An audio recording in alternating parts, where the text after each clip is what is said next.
The room stilled the moment he said it. "Right this way, Miss Walker." The server's voice wasn't casual, it was reverent, like he'd been briefed beforehand, like he knew exactly who I was. Forks froze mid-air. Champagne flutes quivered between manicured fingers. My father's face, so smug just seconds earlier, twitched, ever so slightly. They knew that name, just not me behind it, and that's when I smiled.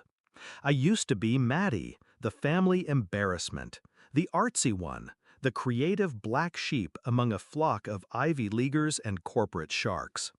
I didn't choose their path, I chose mine: design, branding, storytelling.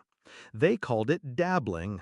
They mocked my tiny apartment, my thrifted clothes, my freelance gigs. "You still doing your little logos and blogs?" my sister once asked, slicing into her filet mignon like she was carving me out of her world. I played along. Let them believe it was a hobby. Let them laugh. I never corrected them, because I was building something. While they played dress-up with inherited privilege, I built a ghost empire, anonymous, powerful, and quietly lucrative. I launched a digital agency, hired under aliases, let others take credit publicly. My name? Never attached. Just initials, just a shadow in luxury campaigns, brand overhauls, corporate reinventions.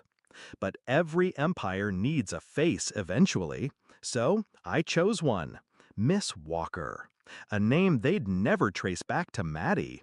Until tonight. I didn't plan to attend my father's 65th birthday dinner. It was hosted at Eclat, one of those hush-hush restaurants where reservations were more valuable than gold. They'd bragged for weeks about getting a private dining room there. My invite came last minute, a pity gesture, I assumed. They expected me to decline, stay hidden, stay small. But I showed up, in black satin, custom-tailored, not a label they'd recognize, one of mine. Hair slicked back, minimal jewelry, confidence weaponized. They didn't recognize me at first. My brother whispered something about her actually showing up. My mother offered a brittle smile and commented on how refined I looked, like I was a rescued stray. I let them have their moment, right up until the server approached. "Miss Walker," he said, "we're honored. Your usual champagne?" Silence. Thick and immediate. My father blinked. "Wait, you know her?" The server chuckled nervously, glancing at me. "Of course, Miss Walker's agency rebranded our entire group. New identity, new clientele, complete transformation. You haven't seen the press?"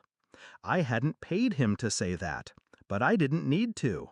Truth has a way of detonating when it lands. Flashback to 6 years ago. I'd shown them the pitch deck, one I'd spent months building. It was lean, elegant, aggressive. They laughed, said I was cute for trying. My mother warned me I'd be poor forever. My father, glass of scotch in hand, said, "You're not built for high stakes, Maddie. Stick to Etsy." That night, I walked home in the rain, alone, shaking. Then I deleted my real name from everything, became Walker, ruthless, unattached, unapologetic.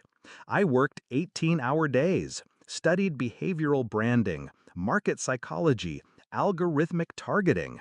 I infiltrated their world through my work, redesigned banks, luxury retailers, tech firms. Their favorite products, reshaped by my hand. They never noticed, until now. My sister broke first. "Wait, are you saying you own this agency?" I turned slowly, took a sip of champagne. Let silence hang. Then, "No, I am the agency." Her jaw dropped. My mother went pale.